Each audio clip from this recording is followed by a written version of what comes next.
صحابہ کرام فرماتے ہیں نبی پاک کے اخراجات بہت زیادہ تھے، آمدن کوئی نہیں تھی، بظاہر بڑے خرچے تھے، مہمان بڑے آتے تھے، بڑے معاملات تھے، اور دین کا کام بذات خود ایک محنت ہے۔ ہمارے یہاں لوگ بڑا کہتے ہیں علماء جی یہ پیر صاحب کرتے کیا ہیں؟ میں کہ تو پیر صاحب میں نوکری لوا دے، کہندے وہ فلانے مفتی صاحب ڈیوٹی کیا کرتے ہیں؟ میں کہتے ہیں دینے نو دیہاڑی لے جائے کر مفتی صاحب نو نہ مستریاں نہ لا انہوں تاکہ روٹی تو کھا لینا۔ اور خدا کے بندو، جو بندہ سویرے ڈیوٹی کرنے جائے گا وہ شام کو آ کے ریسرچ کر سکے گا کتاب و سنت پہ؟ وہ ایک صفحہ پڑھے گا تو سو جائے گا۔ اس لیے حضرت عمر فاروق نے یہ کام امت کو بتایا، فرمایا علماء کو تنخواہ دو، اور مسجد کے امام کی تنخواہ حضرت عمر نے گورنر، صوبے کے گورنر کے برابر لگائی تھی، اور خطیب کی تنخواہ گورنر سے زیادہ ہوتی تھی۔ فرماتے تھے یہ ذہنی طور پر فارغ رہیں گے، سہولت میں رہیں گے تو صحیح دین پڑھیں گے اور صحیح کر کے پڑھائیں گے۔ اگر یہ الجھے رہیں گے کہ سویرے بل جمع کرانا ہے تو ان کے لیے بڑی دشواری ہو جائے۔ لیکن ہمارا ماحول کیا ہے، عالم جب تخصص کر لیتا ہے نا تو پی ایچ ڈی کے برابر ہو جاتا ہے۔ درس نظامی کے بعد جب تخصص کرتا ہے نا وہ 3 سال میں یا 2 سال میں تو پی ایچ ڈی ہے۔ آج پی ایچ ڈی آدمی جائے نا یونیورسٹی میں لگے تو تقریباً 2.25 لاکھ کے قریب اس کی تنخواہ ہے۔ عالم کو کیا دیتے ہیں لوگ؟ یہ میری بات سمجھے، اس کا اور اس کا لیول تعلیم کا ایک جیسا ہے، اس کا سٹیٹس کیا ہے اور اس کا، لیکن اس کے باوجود اگر وہ کسی آسانی میں ہے تو اس بیچارے کو حساب دینا پڑتا ہے، اسے بتانا پڑتا ہے کہ گاڑی میں بیٹھتا ہوں تو کہاں سے آئی ہے، روٹی کھاتا ہوں تو کہاں سے، اس کو پھر بھی حساب دینا پڑتا ہے۔ اس کا نقصان یہ ہوتا ہے پھر لوگ دین میں آنا چھوڑتے ہیں۔ ہمارے یہاں گجرانوالہ میں ایک عالم تھے، وہ 9 بھائی عالم تھے، اب ان کے بچوں میں سے کوئی بھی نہیں بنا۔ کوئی بچہ کوریا میں کمائی کر رہا ہے، کوئی افریقہ میں کمائی کر رہا ہے، وہ کہتے ہیں جو اشر آپ کا ہوا ہے ہمارا بھی تو وہی ہونا نا کل۔ بچے نکل گئے، انہوں نے کہا جا کے محنت کرتے ہیں۔ نے کیا کمایا؟ نبی کریم صلی اللہ تعالی علیہ حضور کے صحابہ ادراک والے لوگ تھے، بصیرت والے۔ نبی پاک کے خرچے بڑے، گھر میں 9 ازواج ہیں، 4 شہزادیاں ہیں، مہمان آتے جاتے۔ انہوں نے ایک پروگرام بنایا کہ ہر مہینے ہم اتنے پیسے جمع کریں گے، اور یہ جہاد کے لیے نہیں دیں گے، یہ مسجد کے لیے نہیں دیں گے، یہ صحابہ صفا کے لیے نہیں، یہ خالصتاً سرکار کی بارگاہ میں پیش کریں گے۔ یا رسول اللہ یہ رکھ لیں، اور جہاں آپ کا دل کرے آپ اپنی ذات پر، مہمانوں پر، گھر پہ خرچ کریں۔ اچھا جی جمع تو کر لیے ہیں، تو اب حضور کو پیش کون کرے گا؟ ڈیوٹی لگی حضرت عباس کی کہ محبوب کے چچا ہیں، یہ پیش کریں گے۔ حضرت عباس وہ پیسے لے کے دروازہ رسول پہ پہنچے، سیانے بندے تھے تو لفظ بڑے سمجھداری کے ساتھ تلاش کیے، عرض کی یا رسول اللہ صلی اللہ علیہ وسلم آپ کے دن بھی ہمارے لیے ہیں، راتیں بھی ہمارے لیے، آپ دن کو ہمیں تبلیغ کرتے ہیں اور رات کو رو رو کے ہماری بخشش کی دعائیں کرتے ہیں، حضور آپ کی 24 گھنٹوں پہ ہمارا ہی حق ہے، ہمارے لیے وقف کر دیا آپ نے۔ حضور ہم ایک حرف کا، ایک جملے کا بدلہ نہیں دے سکتے، یہ تھوڑا سا نذرانہ ہے، ہمیں پتہ ہے اخراجات بڑے ہیں اور ظاہراً آمدن کے ذرائع کو نہیں تو قبول کر لیں۔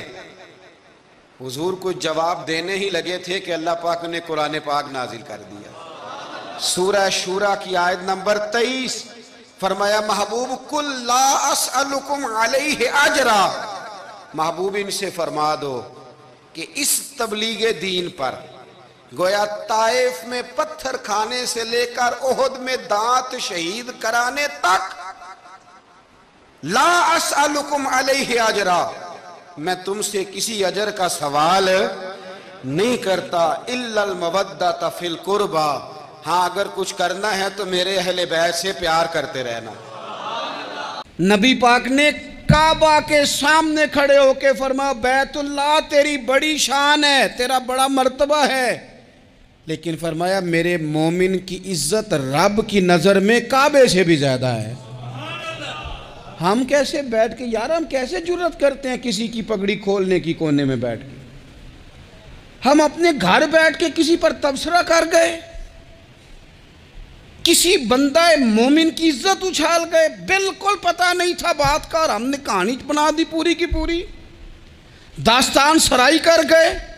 صبح سے شام تک ہماری گپ شپ کا عنوان کیا ہے؟ کسی نہ کسی کا شکوہ، کسی نہ کسی کی شکایت، یہ ہماری گپ شپ ہے۔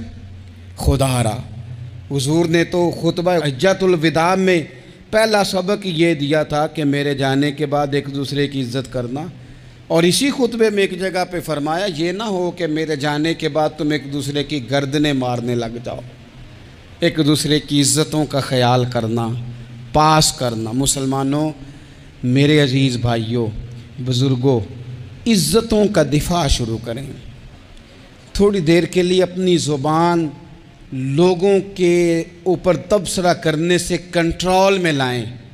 کچھ چیزیں ایسی، میں مختلف شہروں میں جاتا ہوں، جس شہر میں گئے وہاں لوگوں نے یہ کہا جناب یہاں جو مولانا ہے نا، بعض لوگ یہ باتیں بڑی چسکے لے کے سنتے ہیں، یہاں جو مولانا ہے نا وہ کچھ نہیں کرتے، آپ بڑے اچھے ہیں، یہاں جو پیر صاحب ہیں وہ بڑے گڑبڑ ہیں، آپ بڑے اچھے ہیں۔ تو میں ان سے کہتا ہوں کہ میں اس لیے اچھا ہوں کہ میں تھوڑی دیر کے لیے آیا ہوں، میں نے چلے جانا ہے۔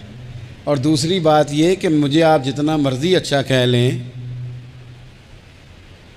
میں نے رخصت ہو جانا ہے 2-3 گھنٹوں کے بعد۔ یہاں جس آدمی کا آپ شکوہ کر رہے ہیں نا، آپ اس کو جنازے کے لیے خبر کریں نہ کریں، اسے پتہ چل گیا نا محلے میں جنازہ ہو گیا ہے، تو اسے کوئی کام بھی ہوا تو اس نے کہنا یار نہیں محلے میں فوتگی ہوگی، میں نے جنازہ پڑھانا ہے، اس نے جانا نہیں۔ تو کمزوریاں تو سب جگہ ہوتی ہیں، لیکن ان کمزوریوں کی وجہ سے آپس میں بغض پیدا کر لیا جائے گا۔ اور پھر کمال بات ہے نا کہ اپنی ساری کمزوریوں سمیت اپنے آپ سے پیار ہے، اپنے آپ سے محبت ہے، اور دوسرے کی ایک کا پتہ چل جائے تو ہمیں گھن آنے لگ جاتی۔ تو حضور نے خطبہ حجۃ الوداع کے موقع پر یہ بات ارشاد فرمائی۔ دوسرا حضور نے فرمایا لوگوں یاد رکھنا، یہ خطبہ حجۃ الوداع میں نبی پاک نے فرمایا، یہ حضور خطبہ دے رہے ہیں، اور اس وقت دے رہے ہیں جب حضور صحابہ کو بتا چکے ہیں کہ یہ آخری ملاقات ہے، جو دور دراز سے آئے ہیں ان کو بتایا ہے کہ یہ میری تمہاری جو مجلس ہے، جو محفل ہے، جو تم سے بات ہو رہی ہے، یہ آخری ہے۔ محبوب فرمانے لگے لوگوں یاد رکھنا قیامت قائم ہوگی۔ ان جملوں کا حسن ملاحظہ کر لیں۔ فرمایا قیامت قائم ہوگی، تم اپنے رب سے ملاقات کرو گے، اور فرمایا تمہارا رب تم سے تمہارے اعمال کے بارے میں پوچھے گا۔ تو دل میں خیال آیا کہ وہاں زیارت بھی ہوگی کہ نہیں؟ او جنت میرے کس کاری جتھے یار نظر نہ آوے، زیارت بھی ہوگی کہ نہیں؟ حضور کی بارگاہ میں جب حضرت صوبان نے عرض کی تو رب کریم نے فرمایا محبوب جو تیری اور تیرے رب کی اطاعت کرے نا، اولئک انعم اللہ علیہم من النبیین والصدیقین والشہداء والصالحین، فرمایا ان کو اللہ نبیوں کے، صدیقین کے، شہداء اور صالحین کے ساتھ ہی جنت میں اکٹھا فرمائے گا، وہ اکٹھے رہے۔ تو جن کو تو جنت میں بھی حضور کی زیارت کے بغیر چین نہیں تھا، ان کو حضور نے خطبہ حجۃ الوداع شروع کرتے وقت پہلا جملہ پتہ کیا کہا؟